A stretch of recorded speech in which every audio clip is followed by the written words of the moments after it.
Welcome back, ladies and gentlemen, and it's time for another comic book review with your man, Zach Morris. This week, we have Jessica Jones, issue number 4.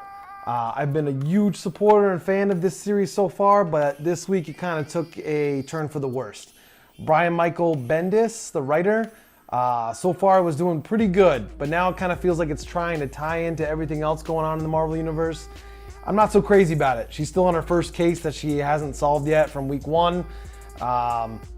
It's just, it's a poor issue. It's not great, not well written.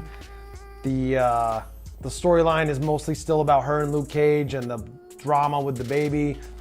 Not crazy about number 4, but 1 through 3 was really solid, so hopefully you can pick it back up. Definitely worth picking up just to keep on the story, and hopefully issue 5 picks it back up again. So go out and check out Jessica Jones issue number 4 if you get a chance. Also, out this week, one of my personal favorites, Red Hood and the Outlaws. So this is issue number 6, the Dark Trinity storyline. We have Bizarro, we have Artemis, and we have, of course, the great Jason Todd. So the writer here has totally gotten the voice Scott Lobdell. He has totally gotten the voice of Jason Todd. This is the Red Hood that we all wanted. The New 52, they kind of lost it towards the end, but Jason is a perfect anti-hero. Black Mask, he could help him. There's a decision he can make, and he lets him kind of almost die. He ends up in a coma. So the end, Batman comes in and they talk, and he tells Batman, you know, he's tired of doing things his way and he's gonna kind of do it his own way. Kind of DC's version of the Punisher. He's gonna shoot people, he's gonna fuck people up. That's what Red Hood does, that's why we love him. So definitely check out Red Hood issue 6. Wraps up the first storyline. Hopefully going forward we get more of a brutal, kind of savage Red Hood. The end with Batman was really nice, getting to see the neglected member of the Bat family actually get a little moment with Batman. They share a burger and shoot the breeze for a little bit. So that was nice. Pick up Red Hood and the Outlaws. Definitely do that. Also out this week, the ever amazing Detective Comics issue 948. So this is just more of the same here. I mean, if you've been reading this, you know the routine. You expect quality, you get quality. This one really is Batwoman centric, and it turns out she's gonna get her own spin-off comic series, Batwoman. So that's exciting. Anyone who's been reading the comics knows she's been a main focal point of the series as it is. So for her to get her own series is not a surprise. The villain who's introduced at the very end of the comic, really cool, great design, new character. Looks kind of something out of like Arkham Knight, the last Arkham video game. Really good shit. So definitely pick up Batman Detective Comics 948. Definitely worth your time as always. So nothing new here. Read that. If you're not, I can't help you. I don't know what you're doing.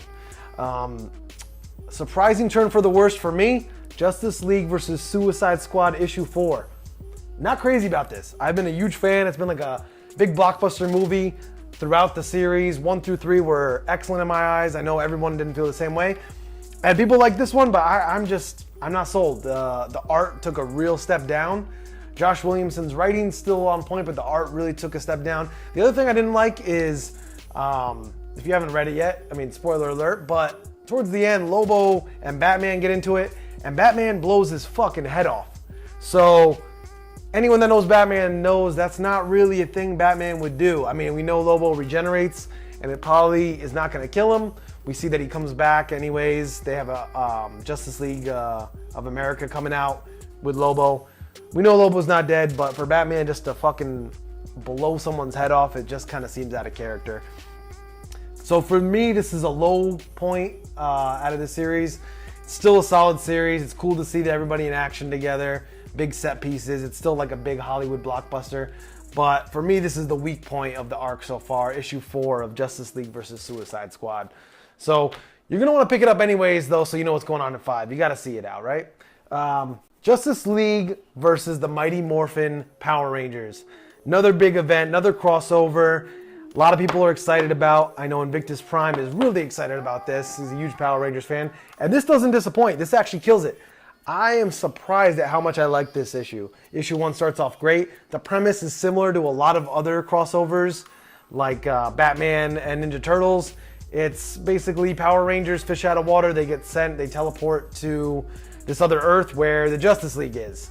Because you would think if there's Power Rangers and Justice League on the same Earth, they would know about each other, right? So they get teleported, and the Black Ranger ends up squabbing with Batman, which doesn't turn out well for him, as many fucking street thugs would tell you. So Batman beats the shit out of the Black Ranger. The rest of the Power Rangers come through to help him, and they're confronted by the Justice League. The Flash comes, and it's great. The setup is good. I think this is going to be a really good story. I thought it might be a little on the childish side with the artwork and just having the Power Rangers involved, but it really set up nicely. It's going to be a limited series, you can tell. This isn't going to be a long run, but it's definitely fun, definitely worth it. Reminds me of the early issues of Justice League Suicide Squad. I would definitely keep this shit up. Also, the end alone is great because the last scene is the Pink Ranger having her fucking Zord scoop up Batman, which is just, it's actually really well written. Little comedy at the end. The Flash makes a comment about how when he calls up to Cyborg that, I don't know how to tell you this, but fucking Batman got picked up by like a pink pterodactyl.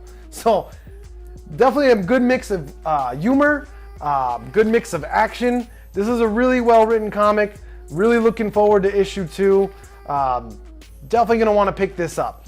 So definitely start this new series. Very surprised, very good. Also out this week, which we were really excited about. Everyone knows that watches us, listens to the podcast, knows we're huge fans of Scott Snyder. And that being said, All-Star Batman. This is the second arc. His new drawing partner here is Jock. Ramita has been replaced. He's on to the next storyline. Mr. Freeze is now the antagonist. Jock is the artist. But you still have the same level of just superb writing from Scott Snyder. The guy's fucking brilliant. He can write Batman stories. We know this. So this does not disappoint. It's a whole different story. It's got a different feel to it. It's a whole different take on something on Mr. Freeze you've never even thought of. He's really good at that, kind of reinventing Batman characters without totally changing their origin. So this is the money comic of the week. You're gonna want to pick up All-Star Batman. Something you never thought you'd see between him and Freeze. Really cool high concept shit here. The artwork is top notch as always.